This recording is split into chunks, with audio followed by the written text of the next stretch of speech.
Es gibt immer mehr Schlafsäcke auf dem Markt und mittlerweile ist es schwer, wirklich den Überblick zu behalten, da sich viele Modelle auf den ersten Blick sehr stark ähneln. Und um dabei zu helfen, die richtige Entscheidung zu treffen, will ich heute nach einem Vergleich der beliebtesten 30 Zelte, den 20 besten ultraleichte Rucksäcken und die 20 häufigsten Isomatten für alle Jahreszeiten auch mal die Top 20 Schlafsäcke und Quills in einer Rangliste einordnen und im Schnelldurchlauf mit euch durchgehen. Und dazu verwende ich eine sogenannte Tierlist, in der ich jetzt die 20 Favoriten, die ich ausgewählt habe, mal einordnen möchte und euch subjektiv sagen will, welche ich davon besser und schlechter finde und vor allem warum.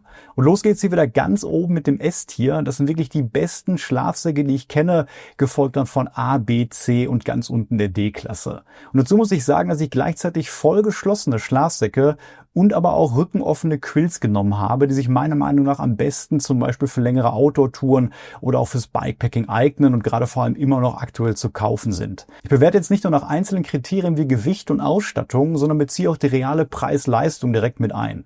Und alle Modelle sind zum Vergleich in der normalen Länge und Breite M bzw. Regular und sind für den Gebrauch bis zu einem Temperaturlimitwert von etwa 0 Grad geeignet. Schlafsäcke haben immer 3 Werte, einmal den T-Comfort-Wert, das ist so der Wert für die Standardfrau, ungefähr 60 Kilo, 1,60 Meter wird da gerechnet, die dann noch nicht friert. Der T-Limit-Wert für den Standardmann, 70 Kilo, 1,73 Meter, der dann gerade noch nicht friert. Und es gibt auch die Extremangabe, das ist die Mindesttemperatur, bei der eine Person 6 Stunden lang im Notfall noch überleben kann. Bei mir kommt zum Beispiel der T-Limit-Wert in Realität richtig gut hin, wenn ich noch Baselayer, Midlayer und Jacke beim Schlafen anhab. Und noch ein Wort zu Daune versus Synthetik, da ich beides hier liste. Daune ist generell leichter vom Gewicht pro Wärmeleistung und komprimierbarer. Synthetik kommt dagegen besser mit Feuchtigkeit zurecht, wärmt besser bei Nässe und verklumpt nicht und man muss sich keine Gedanken um eventuelle ethische Aspekte machen. Jeder muss aber für sich selber entscheiden, welche Vorteile ihm bei seiner Tour wichtiger sind. Ich persönlich verwende bei Schlafsäcken und Kleidung nur Synthetik. Und los geht's hier mit dem Active Era Mumienschlafsack und damit auch direkt mit dem günstigsten Modell von allen auf der Liste. Der kostet nämlich nur 35 € und ist noch das Modell für den Preis, wo ich sage, das geht noch halbwegs von der Qualität. Man muss auf jeden Fall Abstriche machen und da eignet sich nur für Leute, die wirklich was sehr Preiswertes suchen und vielleicht eine gesamte Packliste von unter 500 € Kosten dann haben möchten. 1500 Gramm wiegt er, was jetzt nicht so wenig ist, hat ein Komfortrating von 5 Grad und ein T-Limit von 0 Grad. Außenhülle ist 1090 T Polyester, also relativ robust. Die Reißverschlüsse sind nicht die besten und die Füllung ist Kunststoff, nämlich eine zweilagige 300 GSM Holzfaserfüllung. Ja, er hat natürlich dann ein sehr großes Packmaß, das muss man auf jeden Fall wissen, aber er funktioniert. Ich setze ihn hier genau deswegen, wegen der guten Preis-Leistung auf B in der Mitte ein. Und dann im Kontrast haben wir ein Modell von einem sehr renommierten Hersteller, der seit vielen Jahrzehnten absolute Qualität und Robustheit liefert, nämlich Carinthia. Und da das Modell G145, das ist ein vollwertiger Synthetik-Schlafsack, der 296 € kostet, aber nur 920 Gramm wiegt, bei Temperaturangaben von Comfort 6 und T-Limit 1, also fast so wie der Active Era.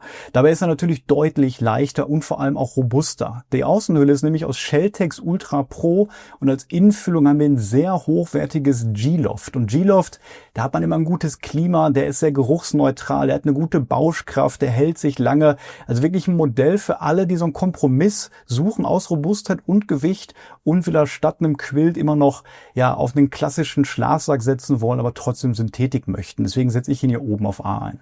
Als nächstes haben wir ein Modell von Cumulus. Auch Cumulus steht für Qualität und vor allem ultraleichte Produkte. Sehr viele Down-Produkte und Quills im Einsatz, aber auch noch Synthetik-Schlafsäcke, wie dieses Modell hier. 810 Gramm wiegt es nur und hat einen fairen Preis von 259 €. Komfortrating von 4 und ein Limit von 0, was sehr konservativ gerechnet ist, denn die Füllung ist das beste Material für Synthetik. Klimashield Apex in der Stärke 233. Da kann man meiner Meinung nach auch noch ein bisschen tiefer mitgehen. Auch die Außenhülle ist meiner Meinung nach perfekt. Pertex Quantum ist sehr dünn, aber immer noch reißfest. Nicht ganz so robust wie der Carinthia im Vergleich, aber man hat hier wirklich eine High-End-Füllung, High-End-Außenmaterialien. Ich setze nicht ganz auf S, sondern auf dieselbe Stufe hier auf A. Und direkt im Vergleich noch ein Produkt von Cumulus, aber diesmal ein Quilt. Das heißt eine Art Schlafsack, der keine Kapuze hat und am Rücken optional offen ist, sodass man sich da ein bisschen Gewicht einspart und den auch flexibel als Decke benutzen kann. Das ist hier ein Down-Modell. Und da sieht man mal, wie leicht die bei selber Temperaturangabe werden können. 495 Gramm, 3 Grad Comfort Rating und minus 2 Grad T-Limit, also absolut leicht. Die Außenhülle ist noch ein bisschen dünner. Hier haben wir nur Toray Air Test-Stick, natürlich sehr, sehr leicht, aber weniger robust als die anderen Modelle. Die Füllung ist sehr hochwertig, 850er Downer, also fast das Maximum, was da geht. Der Preis ist aber ein bisschen höher, 399 €. Ist auf jeden Fall ein sehr, sehr gutes Modell. Wir werden gleich einige sehen, die noch ein bisschen leichter sind, vielleicht ein bisschen günstiger. Ich setze ihn ja trotz der hohen Verarbeitung und guten Wärmeleistung genau in die Mitte auf B. Und jetzt mal ein Modell von Decathlon, nämlich den MT900 Daunenschlafsack in der Minimal Editions. Das heißt ohne Färbung, ist weiß. Das mag nicht jeder, aber ich finde beim Schlafsack stört's eigentlich nicht. Der Preis ist fair, 210 € und die Daune ist auch relativ hochwertig mit 800er Füllung. Die Außenhülle ist robuster als bei den anderen, nämlich eine Polyamid Ripstop Füllung. Das Problem ist, der wiegt dementsprechend ein bisschen mehr, 850 Gramm. Das sind im Vergleich zu einem Cumulus Quilt natürlich fast das Doppelte ist. Ein bisschen wärmer ist er. Comfort 0, T-Limit minus 5 und ja, der hat so eine eckige Form, also eine anatomische Kapuze, sehr mumienförmig an den Körper geschnitten. Ich habe ihn hier drin, weil er vom Preis her sehr gut ist, wenn man da ein bisschen Geld sparen möchte. Ansonsten ist er für ein Down-Produkt aber schwerer, als er sein müsste. Bei mir ist er hier auf C. In einer ganz anderen Liga spielt da der Synthetik-Schlafsack von Decathlon. Hier genau das Modell Simont MT500 Tracking 5 Grad. Und 5 Grad steht hier für den Komfortwert, also hat ein T-Limit von 0 Grad. Und auch beim Gewicht muss man genau gucken. Der wird auf der Website in L mit 1050 Gramm angegeben. Wir vergleichen ja bei M und da wiegt er nur 950 Gramm. Ich besitze ihn selber, habe schon drin geschlafen. Die Qualität ist auf jeden Fall in Ordnung. Die Reißverschlüsse haben manchmal Probleme, aber ich finde, das geht immer noch. Und für das Gewicht und vor allem den Preis von 75 € spielt er wirklich in der Top-Liga. Unter 1000 Gramm für unter 100 € ist aktuell wirklich einzigartig. Das ist immer so eine magische Schwelle. Und auch die Außenhülle ist 20D Polyamid. Also nicht ganz, ganz dünn, aber auch nicht ganz dick, sodass man immer noch ein faires Gewicht hat. Ich finde, hier stimmt wirklich vieles bei diesem Produkt für Einsteiger und Fortgeschrittene, die ein klassisches Schlafsack-Feeling haben wollen und nicht mehr als 100 € bezahlen wollen. Deswegen ist es hier bei mir ganz oben auf S. Als nächstes haben wir ein sehr interessantes Produkt von der eigentlich nicht ultraleichten Firma Deuter. Und das ist auch ein Modell, was ich selber besitze und in den Alpen verwendet habe, nämlich den Deuter Exosphere hier in der Stärke 0 Grad. T-Comfort ist 5 Grad, T-Limit 0 Grad, 930 Gramm und der kostet 160 €. Also das Doppelte jetzt vom Decathlon. Man spart sich ein bisschen Gewicht ein. Die Hülle ist auch aus 20D Ripstop und die Innenfüllung ist aus Thermo Pro Loft, also noch ein bisschen hochwertiger. Das Besondere ist hier aber diese Bauform. Das ist so ein Wabengewebe, was sich bis zu 30% in die Breite strecken kann und 1,3-fach überlagert ist bei den einzelnen Kammern. Ich benutze ihn ganz gerne als Innenschlafsack, weil er sich wirklich hauteng an den Körper packt und dann zum Beispiel mit einem leichten Apex Quilt offen drüber und da hat man wirklich ein wunderbares Winter-Setup. Man kann natürlich auch mehrere Schlafsäcke miteinander kombinieren, um dann für Frühling, Sommer und den Winter jeweils was Passendes zu haben. Den Preis finde ich eigentlich auch ganz fair mit 160 €. Ich setze ihn hier auf A. Und als nächstes haben wir den Goldstandard in Amerika auf den Fernwanderungen. Da sieht man ihn ganz oft, nämlich die Firma Enlightened Equipment und da der Revelation Apex Quilt. Und das ist jetzt so ein Produkt, wie ich es auch häufig benutze. Also Füllung ist Klimaschild Apex 200 und ein Quilt, der offen ist, aber sich unten mit einem Reißverschluss schließen lässt. Und das Besondere bei Enlightened Equipment ist, dass man den wirklich individuell konfigurieren kann. Und gerade wenn man das macht, hat man die Möglichkeit, eine Außenhülle von nur 7D Material zu nehmen, was wirklich sehr, sehr leicht ist, aber auch natürlich anfällig ist. Da muss man vorsichtig mit umgehen. Aber wer wirklich das absolut leichteste haben will, der zahlt hier 250 € und liegt hier bei einem T-Limit-Wert von -1 für 677 Gramm Gewicht. Und das ist für mich hier ganz oben anzusiedeln, weil es auch ein Hersteller ist, der für Qualität steht. Da muss man gegebenenfalls, wenn man sich den selber machen lässt, noch Zoll bezahlen. Das dauert ein bisschen. Manchmal gibt es aber auch in deutschen Läden, den so fertig zu kaufen. Und ja, ich finde, so kann sich den jeder auch farblich konfigurieren, wie er möchte. Deswegen hier auch ganz oben auf S. Und dann mal ein günstiges Modell von einem Premium-Hersteller, nämlich Exped und das Modell Deep Sleep. Comfort Rating auch 5 Grad, T-Limit 0 Grad, die Außenhülle 40D Ripstop, also auch ein bisschen höher, und wir haben eine Synthetikfilm, nämlich das Texpad Loft Polyester. 1100 Gramm wiegt er, aber für den Preis auf jeden Fall und vor allem auch für die Robustheit wirklich ein sehr guter Kompromiss. Man sagt, man hat da sehr viel Platz drin. Ich lag selber noch nicht drin und hat auch eine schöne 3D-Fußbox. Über die Reißverschlüsse muss man sich ja auch keine Gedanken machen. Also ein sehr gutes Mittelklasse-Modell für einen fairen Preis. Vielleicht für alle, die lieber auf Expert setzen, nicht so viel Geld ausgeben wollen und mit 1,1 Kilo und Synthetik klarkommen. Bei mir ist er genau wirklich im Mittelfeld auf B. Ich versuche auf diesem Kanal gerade jede Woche ein neues Video über Ausrüstung, Touren oder hilfreiches Wissen für alle kostenlos bereitzustellen. Mein Ziel ist es, noch mehr Leuten den Outdoor-Bereich näher zu bringen und dafür zu sorgen, dass jeder da draußen solche Abenteuer wie wir erleben kann. Wenn du mich dabei ein bisschen unterstützen möchtest, würde es mir wirklich unglaublich damit weiterhelfen, diesen Kanal jetzt einmal zu abonnieren. Und schau auch mal in unseren neuen Videopodcast-Kanal Zeltgespräche rein, auf dem wir jede Woche ausführliche, spannende Gespräche mit Gästen wie zum Beispiel Fritz Meinecke oder Christine Thürmer hochladen. Den Link dazu findest du unten in der Beschreibung. Vielen Dank. Dann ein Modell, was ich in letzter Zeit sehr häufig auf verschiedenen Packlisten sehe, weil er eben günstig auf Amazon zu haben ist, nämlich der Gipfelsport Ultraleicht Schlafsack. Ultraleicht nicht so ganz, der wiegt nämlich 1,3 Kilo, kostet aber nur 55 Euro. Dabei sind die Temperaturangaben jetzt nicht ganz bis zum Gefrierpunkt, 8 Grad Komfort, T-Limit 2 Grad. Aber er ist sehr, sehr robust. Wir haben 300T Nylon an der Außenhülle, also da kann nicht viel passieren. Die Innenfüllung ist 200G Synthetik, hier nicht näher erklärt, aber es wird ein bisschen besser vom Packmaß sein als zum Beispiel der Active Era und dann vom Packmaß halt ein bisschen kleiner sein.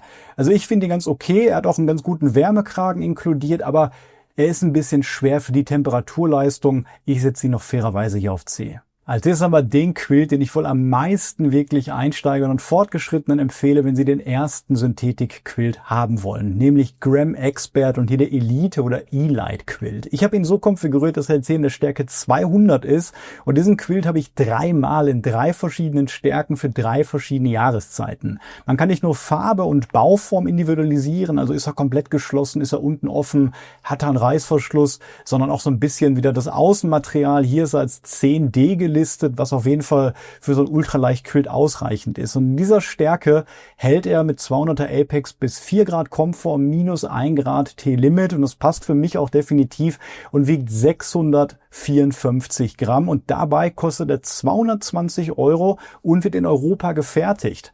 Mittlerweile gibt es da einige Wartezeiten bei der Lieferung, weil er eben so beliebt ist, aber für mich ganz klar hier ein Referenzprodukt und auf S. Und dazu das direkte Konkurrenzprodukt hier von der Firma Heiberg. Heiberg sitzt auch in Europa und steht auch für absolute Ultraleicht-Qualität. Und das ist das Modell Loner Quilt 4.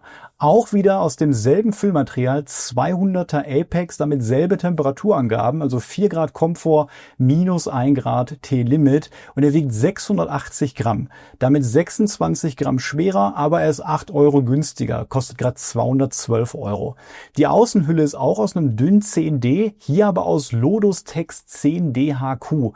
Ich habe auch schon drin geschlafen. Ich finde die Qualität hier vielleicht ein bisschen besser als bei Graham Expert, dafür natürlich 26 Gramm schwerer, wenn man darauf Wert legt. Hier kann man nicht so viel konfigurieren, nur die Farbe auswählen. Dafür bestellt man und der ist auch dann natürlich schneller dementsprechend da, wenn er gerade auf Lager ist. Also ich finde ihn genau gleich zum Elite Quilt. Das ist eine Präferenzgeschichte. Die Fußbox, die wird hier mit einem Band zugezogen. Das klappt auf jeden Fall auch. Man kann ihn natürlich auch komplett öffnen. Ich setze ihn hier auch auf S. Und das dritte 200er Apex Quilt Vergleichsmodell ist hier der Lightweight Sleeper Quilt. Der kostet 225 Euro und wiegt ein bisschen mehr, nämlich 718 Gramm und damit fast 70 Gramm mehr als zum Beispiel als der E-Light Quilt.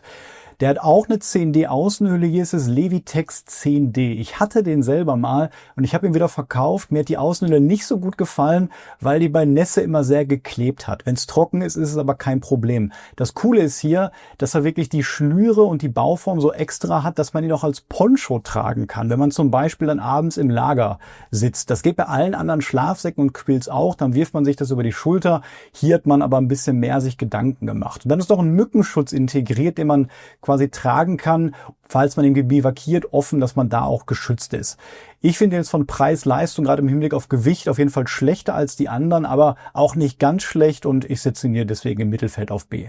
Und dann noch ein sehr interessantes Budgetmodell, nämlich der Outdoor Track Night Synthetik Schlafsack. Der kostet nur 50 € und wiegt dabei unter 1 Kilo, nämlich 980 Gramm. Aber da ein bisschen aufpassen, der hat noch ein Comfort Rating von 10 Grad und T-Limit von 5 Grad. Den gibt's also nicht noch wärmer, damit man das im Vergleich jetzt auch gut einschätzen kann. Der Reißverschluss ist hier auch wieder nicht optimal. Das haben so alle günstigen Varianten wirklich an sich. Aber ich finde es wirklich sehr fair vom Preis-Leistung. Die Außenhülle ist aus Polyester Rhombus, das passt also. Innen wird es nur einfach 100% Polyester genannt. Es gibt noch so ein kleines Wertsachenfach innen drin.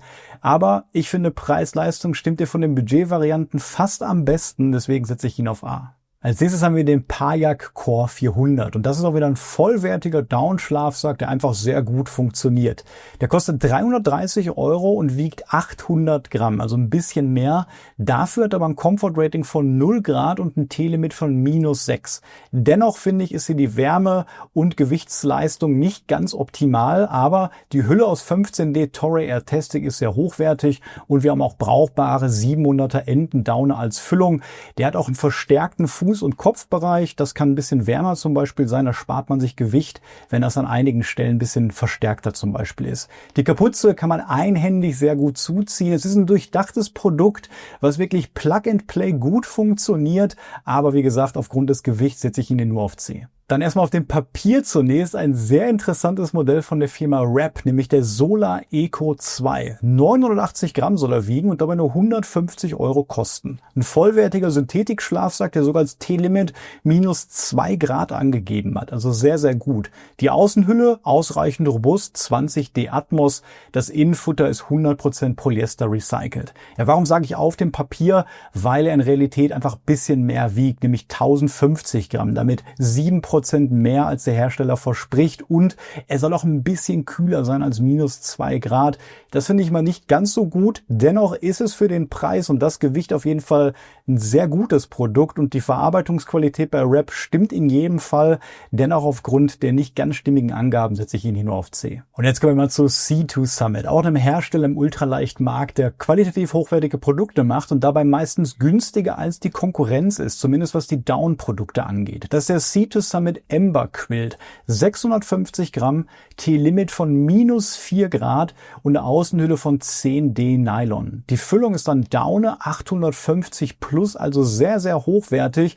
Ja, und 280 €, das klingt eigentlich wieder zu gut, um wahr zu sein, aber leider hat er zwei Probleme, die sehr häufig genannt werden. Einerseits verrutscht schon die Füllung hier wirklich sehr, sehr stark, sodass sich dann nachts, wenn man sich dreht, wirklich Kältebrücken entstehen können und der hat vorne beim Verschlussmechanismus leider das Problem, dass sehr viel Zugluft von den Seiten kommt. Dennoch finde ich ihn nicht schlecht, deswegen ist er auch in den Top 20 hier drin, aber von dem Vergleichbaren ist es der einzige, den ich jetzt erstmal auf D setze. Viel, viel besser ist da aber der C2 Summit Spark. Wirklich ein Referenzprodukt, was Daunen-Schlafsäcke angeht und dabei einen sehr, sehr guten Preis hat. 300 € kostet er nämlich nur, wiegt 493 Gramm und hat ein Comfort-Rating von 4 Grad und ein T-Limit von -1 Grad. Die Außenhülle 10D Nylon DWR beschichtet und auch wieder 850 plus Daunenfüllung. Also hier stimmt, finde ich, eigentlich alles. Den gibt's in zwei Varianten, die normale mit geschlossener Fußbox und die Pro-Variante ein bisschen schwerer, dann noch mit offener Fußbox. Ich finde, es ist hier der beste vollwertige Down-Schlafsack und dabei kostet er auch nur 300 €. Deswegen landet er bei mir hier oben auf A. Und dann darf natürlich hier Zenbivi auch auf der Liste nicht fehlen. Und da bewerte ich jetzt erstmal nur Standalone den Ultralight Quilt ohne das komplette Zenbivi-System. Und das leichteste Modell wiegt ja 482 Gramm, hat einen T-Limit-Wert von -3 und ein Comfort-Rating von 2 Grad. Der kostet allerdings 410 €, also sehr preisintensiv. Dafür hat man die höchste Qualität, die man sich eigentlich vorstellen kann. Meine favorisierte Außenhülle 10D Pertex Quantum und das Innenfutter aus Premium 900er XP Dry Daune. Das Zenbivi-System sieht vor, dass man diesen Quilt an einen Isomattenüberzug befestigt, der dann dafür sorgt, dass erstmal keine Zugluft an Schulter- und Kopfbereich kommt. Der wiegt so ungefähr 80 Gramm und es kann nicht passieren, dass man sich nachts so dreht, dass irgendwie Zugluft am Rücken entsteht. Es fühlt sich also so gemütlich an wie in einem eigenen Bett. Nur der Quilt alleine ist natürlich jetzt sehr, sehr teuer, obwohl es so Premium-Materialien hat. Ich setze ihn deswegen in der Mitte auf B, aber in Kombination mit dem Sembivi-System auf jeden Fall sehr, sehr gut.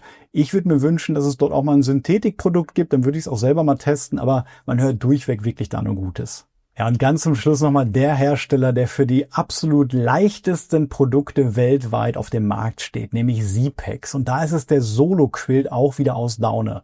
Telemit, -1 Grad und ein Gewicht von 378 Gramm. Damit auf jeden Fall das allerbeste bisher. Außenhülle ist Ventum Ripstop Nylon, Innenfüllung auch Premium 900er Daune. Aber er kostet 460 Euro. Aber da er wirklich die besten Materialien hat und am leichtesten ist, will ich hier wirklich das Produkt auch auf S setzen. Wer bereit ist, so viel Geld zu bezahlen, wirklich das absolut leichteste haben will, der kann jetzt zum Sipex Solo Quilt greifen. Ja, das war diesmal gar nicht so einfach, hier Schlafsäcke direkt miteinander zu vergleichen, weil die wirklich sehr, sehr ähnlich sind und nur feine Unterschiede haben. Ich habe es mal versucht und das sind meine 20 Favoriten. Es gibt natürlich noch viele andere. Ihr könnt gerne mal kommentieren, falls ihr noch ein Modell kennt, was sich hier wirklich gut in den Preis-Leistungs-Vergleich mit einbringen lassen würde. Ansonsten findet ihr die komplette Liste mit allen Angaben und allen Produktlinks unten ausführlich in der Beschreibung. Ihr wollt ja das Video in der nächsten Woche nicht verpassen. Hat euch das hier vielleicht gefallen und ein bisschen Spaß gemacht? Würde ich mich freuen, wenn ihr mich abonniert. Bis zum nächsten Mal.